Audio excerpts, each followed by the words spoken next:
Hi అండి, అందరికీ నమస్తే. మనం ఈరోజు మాట్లాడుకోబోయే టాపిక్ ఏంటంటే పెరి అర్బన్ జోన్ గురించి.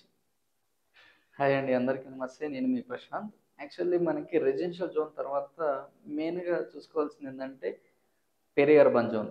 ఈ పెరి అర్బన్ జోన్లో చాలా వరకు లేఅవుట్స్ అనేది వేసి ఇది రెసిడెన్షియల్గా మనం అప్రూవల్ తీసుకొచ్చాము, దీన్ని మీరు కొనవచ్చు, రేపనాడు కన్స్ట్రక్షన్ చేసుకోవచ్చు, మీకు ఎలాంటి ప్రాబ్లం లేదనేసి చాలా వరకు చెప్తున్నారు.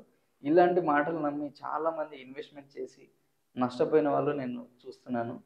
మీరు ఎప్పుడైతే పెరి అర్బన్ జోన్లో కొంటారో ఆ పెరి అర్బన్ జోన్ అనేది ఓన్లీ 25% మాత్రమే కన్స్ట్రక్షన్ చేసుకోవచ్చు. ఆ 25% ఏదైతే ఉందో ఆ కన్స్ట్రక్షన్ అనేది వాళ్ళు లేఅవుట్ పర్మిషన్ అనేది ఎలా తెస్తారంటే మొత్తం ఓవరాల్ లేఅవుట్ ఏదైతే ఉందో ఓవరాల్ లేఅవుట్కి పర్మిషన్ తీసుకొస్తారనమాట. ఆ ఓవరాల్ లేఅవుట్కి పర్మిషన్ తీసుకొచ్చి వాళ్ళు స్పెషల్ పర్మిషన్ తెచ్చామని చెప్పేసి అమ్మేస్తారు. అమ్మిన తర్వాత మీరు రేపన్నాడు ఎప్పుడైతే కన్స్ట్రక్షన్ ప్లాన్కి వెళ్తారో అప్పుడు ప్రాబ్లంలో పడే అవకాశం గట్టిగా ఉందన్నమాట.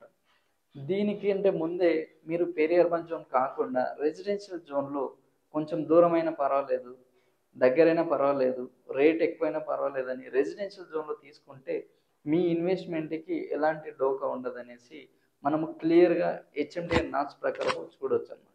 యాజ్ పర్ హెచ్ఎండిఏ నామ్స్ ఏం చెప్తున్నాయంటే మనము 25% కన్స్ట్రక్షన్ అని చెప్తున్నారు కదా, దాంట్లో అగ్రికల్చర్ ల్యాండ్ కానీ లేదంటే గార్డెనింగ్ డెవలప్మెంట్ కానీ 25% కన్స్ట్రక్షన్ చేసుకొని మిగతా డెవలప్మెంట్ అనేది వదిలిపెట్టాలన్నమాట. ఇప్పుడు ఎవరైతే హెచ్ఎండి అప్రూవల్ తీసుకొస్తారో వాళ్ళు కంప్లీట్గా ఏదైతే లేఅవుట్ ఒక 10 ఎకరాలు ఉందనుకోండి, 10 ఎకరాల్లో మేము 25% మాత్రమే లేఅవుట్ చేస్తున్నాము, 75% డెవలప్మెంట్ అనేది చేస్తున్నాం అనేసి వాళ్ళు అప్రూవల్ తీసుకొస్తారు. దాని ప్రకారమే అక్కడ కన్స్ట్రక్షన్ ఏం జరగదనేసి అప్రూవల్ అనేది ఉంటుందన్నమాట. దాని దాని ప్రకారం మీరు చూసుకొని ఇన్వెస్ట్మెంట్ చేసుకుంటే ఫ్యూచర్లో ఇబ్బంది పడే అవకాశం గట్టిగా ఉందని కూడా నేను క్లియర్గా ఎక్స్ప్లెయిన్ చేయగలను.